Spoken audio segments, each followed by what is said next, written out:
Ya, insya Allah. Ya, insya Allah 2 minggu atau 3 minggu lagi ya antara waktu itu akan melahirkan, insya Allah kalau Allah izinkan. Persiapannya karena ini anak keempat, jadi mungkin lebih santai. Kemarin-kemarin saya memang betul-betul fokus dengan perkuliahan saya, jadi tidak terlalu banyak persiapan kepada anak keempat.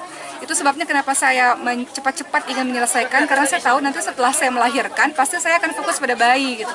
Saya akan kesulitan untuk mengerjakan disertasi saya, mengerjakan penelitian saya. Itu sebabnya kenapa sejarah-sejarah sebelumnya juga begitu. Waktu S2 juga berapa hari sebelum melahirkan ujian. Sekarang juga begitu, berapa minggu sebelum melahirkan harus ujian dulu. Jadi memang supaya bisa fokus dengan pendidikan. Nah, kalau kemarin fokus dengan pendidikan, sekarang rasanya sudah bisa fokus dengan kelahiran anak keempat ini, insya Allah. Kalau untuk urusan persiapan baju dan segala macam nggak banyak, karena kakak-kakaknya masih ada, masih bisa pakai baju kakak-kakaknya. Paling lebih banyak persiapannya mental dan doa sih. Bagaimanapun persalinan itu hidup dan mati ya, jadi banyak minta doa, kesiapan mental dan menjaga kesehatan. Apalagi di pandemi ini kan, menjaga kesehatan untuk persiapan melahirkan, karena saya punya banyak kejadian di persalinan sebelumnya karena terlalu capek pergi ke sana kemari. Pada masa persalinannya nggak terlalu kuat gitu, jadi saya berharap mudah-mudahan persalinan ini bisa kuat. Akan sesar atau normal? Sahabat sekalian, saya 3 kali sesar yang kemarin itu karena saya mengalami SPD simfisis pubis disfungsi yang membuat saya nggak bisa jalan. 3 kali sesar akhirnya membuat yang keempat ini terpaksa harus sesar. Jadi mohon doanya dari teman-teman supaya bisa lancar dalam persalinan. Tapi yang jelas saya berharap ketika saya mengandung besar seperti ini, kemudian saya menyelesaikan studi saya, harapannya semoga semangat belajar ini juga bisa tertular oleh anak yang dengan anak yang saya kandung ini, insya Allah. Mudah-mudahan dia belajar juga lancar. Mbak ini kan pandemi kan, ada beda nggak sih persiapan antara yang sebelumnya 3 hamil sebelumnya dengan yang sekarang, karena ini ada pandemi, takut sendiri, khawatir dalam hal melahirkan, karena ke rumah sakit kan rawan segala macam. Iya. Apakah khawatir di tengah masa pandemi ini untuk bersalin?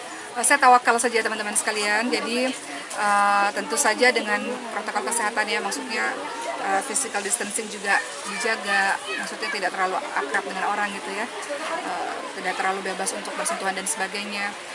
Yang penting protokol kesehatan kita jaga, kemudian kita banyak doa, tawakal ala Allah saja, bertawakal kepada Allah. Jadi tidak ada kekhawatiran berlebihan, mudah-mudahan Allah jaga kesehatan saya dan ibu hamil yang menonton, insya Allah. Untuk jenis kelaminnya sendiri mau kan udah ada lengkap nih, sekarang maunya cewek atau cowok?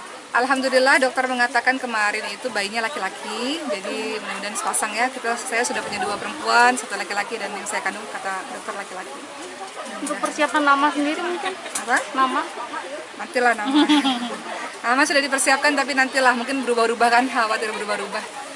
Ada kontribusi anak sendiri ke dalam pemilihan nama, kan suka ada anak-anak sendiri, namanya lucu juga segala macamnya gitu.